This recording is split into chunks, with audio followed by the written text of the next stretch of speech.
कि 80 की 80 लोकसभा सीट पर कमल खिलाएंगे, मोदी जी को 80 के 80 कमल की मालाओं का हार मोदी जी के गले में पहनाएंगे।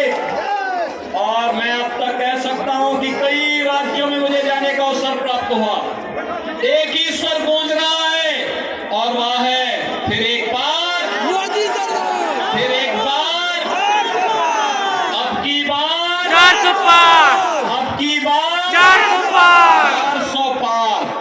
तो 400 पार के साथ साथ लोग एक और बात कहते हैं कि 400 पार इसलिए क्योंकि जो राम को लाए हैं, राम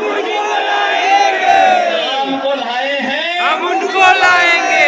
चुनाव तो बहनों और भाइयों बहुत स्पष्ट हो चुका है। राम भक्तों और राम द्रोहियों के बीच में चुनाव जा चुका है। जय श्री जो राम। राम भक्त हैं, आत्मनिर्भर और विकसित भारत की संकल्पना के लिए कार्य कर रहे हैं, सबका साथ और सबके विकास के लिए कार्य कर रहे हैं।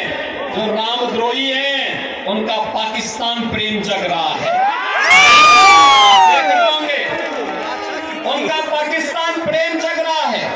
राम भक्तों पर गोली चलाते हैं और बहन और भाइयों किसी माफिया के मरने पर मातम मनाते हैं। ये लोग राम भक्तों पर गोली चलाने वाले लोग रामद्रोही क्या सत्ता में जाएंगे क्या? क्या इनको जाने का अधिकार होना चाहिए क्या?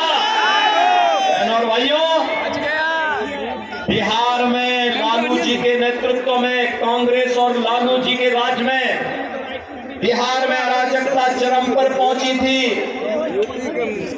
नक्सलवाद आतंकवाद से जुड़ करके बोल रहा था, गुंडागर्दी चरम पर थी। और लालू जी आज भी जब भारत डिजिटल युग में प्रवेश कर चुका है तब भी लालटेन युग में आपको ले जाना चाहते हैं क्या? लालटेन युग में जाना चाहते हैं क्या? नहीं हो। लालटेन युग में जाएगा बिहार क्या? अब तो डिजिटल युग में जाना है और हम डिजिटल युग में प्रवेश कर चुके हैं। इसलिए नए भारत का नया बिहार बनाना है और आत्मनिर्भर और विकसित भारत की संकल्पना को साकार करना है। और इसी के लिए आज मैं आपके पास बेगूसराय की इस पावन धरा पर आया हूं।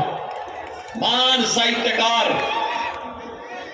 रामधारी सिंह दिनकर की पावन धरा है। मां गंगा का आशीर्वाद भी है और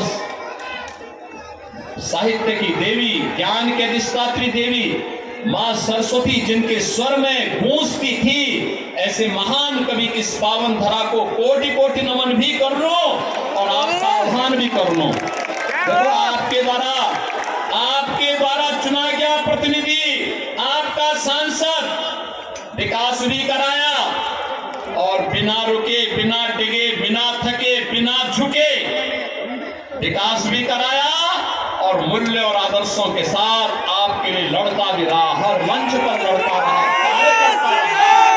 ऐसे प्रतिनिधि बार बार चुने जाने चाहिए। चुने जाने चाहिए कि नहीं चुने जाने चाहिए? चुने जाएंगे ना।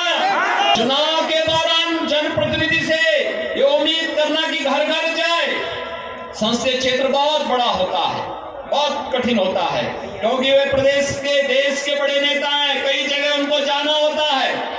इसलिए मेरी आपसे अपील होगी कि मोदी जी का प्रतिनिधि बनकर और स्वयं गिरिराज सिंह बनकर के घर घर जाकर के घर घर जाइए, देश को बचाने के लिए आगे आइए।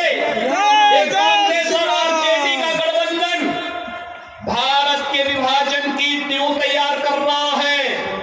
बाबा साहब भीमराव अंबेडकर के द्वारा बनाए गए संविधान में ओबीसी, एससी, एसटी के आरक्षण पर सेंध लगाने की तैयारी कर रहा है और यह छूट इनको कतई मत देना, क्योंकि बाबा साहब भीमराव अंबेडकर ने कहा था कि धार्मिक आधार पर हिंदुस्तान में आरक्षण नहीं हो सकता है और यह आरक्षण हमें धार्मिक आधार पर नहीं होने देना चाहिए। लालू जी के स्वर तो फूटी पड़े हैं कि सभी मुसलमानों को